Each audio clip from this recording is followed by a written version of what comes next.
ദൈവം എങ്ങനെയാ സംസാരിക്കുന്നത്?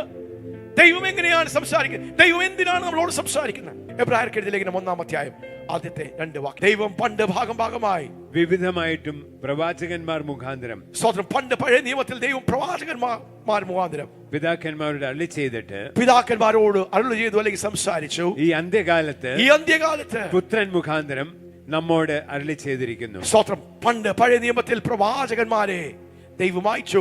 അവർ ദൈവത്തിന്റെ ശബ്ദമായി ദൈവത്തിന്റെ ആലോചന പറഞ്ഞെങ്കിൽ അന്ത്യനാളുകളിൽ പുതിയ നിയമസഭയിൽ യേശുവാണ്. ഹല്ലേലൂയ. യേശുവാണ് നമുക്ക് വേണ്ടി ദൈവത്തിന്റെ ശബ്ദം. ഹല്ലേലൂയ.